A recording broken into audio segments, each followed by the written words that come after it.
Baik, kita teruskan kembali. Tadi kita sudah sampaikan materi terkait dengan uji korelasi dan juga uji regresi sederhana. Nah, di sini adalah contoh terapan dari uji tersebut. Jadi, di sini kita ingin menguji, ya. Jadi, satu penelitian bertujuan untuk mengetahui apakah konsumsi jumlah kalori per harinya itu mempengaruhi berat badan atau tidak, ya. Di sini ada 10 mahasiswa yang diambil secara sampling, ya. Kemudian kalori per hari yang dikonsumsi sekian. Kemudian variabel responnya adalah berat badannya berapa. Nah, di sini maka setelah itu kita tentukan atau penyelesaiannya adalah pertama tujuannya apa dulu. Jadi tujuannya adalah untuk mengetahui apakah konsumsi jumlah kalori per hari mempengaruhi berat badan dari mahasiswa. Kemudian setelah itu kita identifikasi variabelnya, mana yang variabel X, mana variabel Y-nya. Yang di sini X itu adalah jumlah kalori per hari, Y adalah berat badannya. Nah, kemudian data tersebut kita masukkan ke Excel, ya. X dan Y, kemudian di sini X kita kuadratkan, yang Y juga kita kuadratkan, kemudian kita tambahkan X dan Y. Kemudian dengan Excel akan ketemu cepat, kemudian sigmanya juga, ya, sangat cepat sekali. Nah, setelah kita menggunakan alat bantu tabel dari hasil Excel, maka kita teruskan dengan menghitung variabel untuk menentukan A dan B-nya. Untuk B, rumusnya seperti ini, ya, sudah kita sampaikan tadi. N-nya ada 10, sigma X, Y, ya. Jadi sigma X dan Y, sigma X kali sigma Y ini, ya. Ini adalah XY, sigmanya ya 279,294, ya. Ini dikurangi sigma X kali sigma Y, ya. Tinggal aja, ya, sigma X-nya ini, sigma Y-nya ini. Ya, di sini sudah.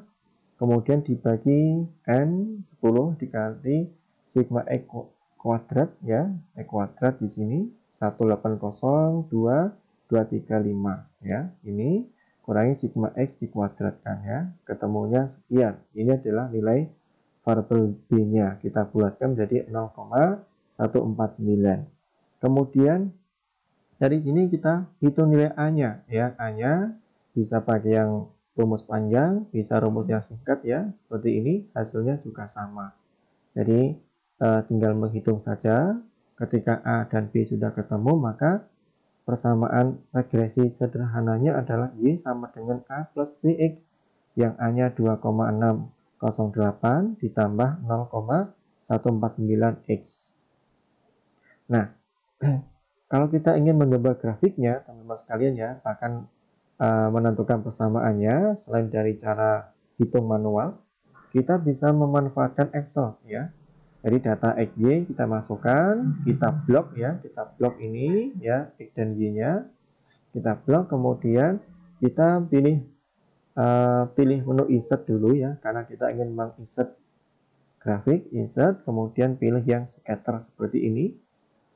Kemudian setelah itu muncul seperti ini.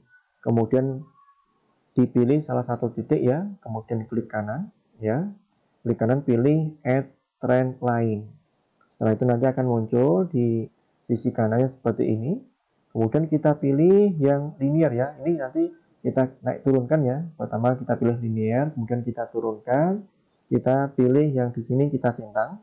Jadi display equation on chart, display R square value on chart, ya. Nanti ketika sudah, maka akan ketemu, ya. Di sini muncul, ya, persamaan Y-nya, display persamaan Y, R kuadratnya juga akan ketemu. Jadi nanti ketika sudah selesai, ya, kita akan mendapatkan grafik hasil analisis dari grafik, ya, grafik dari Excel. Persamaannya sudah muncul, ya, kan juga tidak beda jauh, ya, 0,149 X ditambah 2,608. R kuadratnya nanti 0,9027. Kita cek juga. Nah, untuk R atau koefisien korelasinya, kita gunakan persamaan ini ya. L sama dengan N sigma XY min sigma X kali sigma Y dibagi akar dalam kurung N sigma XY sigma X kuadrat min sigma X dikuadratkan kali N sigma Y kuadrat min sigma Y dikuadratkan. Kita masukkan semua bilangan, kemudian kita hitung, ketemunya 0,95. Nah, di sini R tadi kan ada ketentuannya. Jadi R-nya kalau 0,95 dia masuk rentang ini 0,81 sampai dengan 1, sehingga koefisien atau korelasinya itu sangatlah kuat.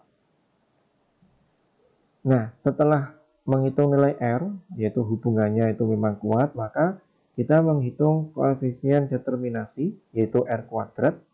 Nilainya 0,95 kita kuadratkan, ketemunya 0,9025 atau 90%. Tadi juga sudah sama ya, ini kan 0,9027 atau 90% juga sama ya. Ini kemudian artinya apa, teman-teman? Jadi di sini maksudnya adalah 90% variabel bebas atau variabel X itu dapat menerangkan, dapat menjelaskan atau mempengaruhi variabel tak bebas atau respon, dan 90% dan 10% itu dijelaskan oleh variabel lainnya. Kemudian R-nya 0,95, N-nya ada 10. Nah, langkah berikutnya kita menentukan hipotesis ya, untuk mengetahui signifikan atau tidaknya dari pengaruh variabel X terhadap variabel Y. Maka hipotesisnya H0, H1, beta sama dengan 0, beta sama dengan tidak 0 ya, tidak sama dengan 0 ya. Nah, di sini kalau 0 maksudnya variabel X tidak berpengaruh signifikan terhadap Y. Variabel X-nya yang beta tidak sama dengan 0, artinya variabel X berpengaruh signifikan terhadap Y. Kemudian alfanya kita gunakan 5% ya, 5%. Dan tadi juga kita menggunakan dua sisi ya, maka alfanya nanti alfa per 2 sisi kiri, alfa per 2 sisi kanan. Nah, untuk alfa setengah alfa 5% ya, maka sisi kanan sisi kiri masing-masing 2,5%. Kemudian kita hitung, T hitungnya ya teman-teman ya, T hitung sama dengan R akar N-2 dibagi akar 1 min R kuadrat. Kita masukkan semua, maka ketemu T hitungnya 8,497. Kemudian untuk T tabel, karena distribusi T ya, itu melibatkan degree of freedom atau derajat kebebasan N-K 10, jumlah sampel yang digunakan, variabelnya ada 2, variabel terikat 1, variabel bebas juga 1 ya, jadi total 2. Maka di F-nya 8. Kemudian ketika kita cek, ketika untuk istilahnya peluang 2,5% atau 0,025, di F-nya 8 itu berada pada nilai T tabel 2,306 itu. Nah, kalau kita ingin cek di sini ya, tadi 0,025, nah kemudian 8 ketemunya 2,3060 ya. Jadi ingat, memang alfanya total alfa 5%, tapi kan kita menggunakan uji dua sisi atau dua ujung, jadi 2,5% sisi kiri, 2,5% sisi kanan, sehingga nilai T tabelnya ada di 2,3060 ya. Itu. Jadi di sini sedangkan sekilas, sedangkan T hitungnya 8,497, berarti T hitung lebih besar daripada T tabel, maka dia berada di istilahnya ini kan 2,3, padahal T hitungnya 8 di sini ya, maka berada di daerah penolakan. Jadi H0-nya ditolak, dan disimpulkan variabel prediktor, variabel bebas itu berpengaruh secara nyata atau signifikan terhadap variabel respon atau variabel Y-nya dengan taraf signifikan 5%. Baik, ini adalah contoh penerapan dari uji regresi, uji korelasi sederhana, dan contoh kasusnya seperti ini.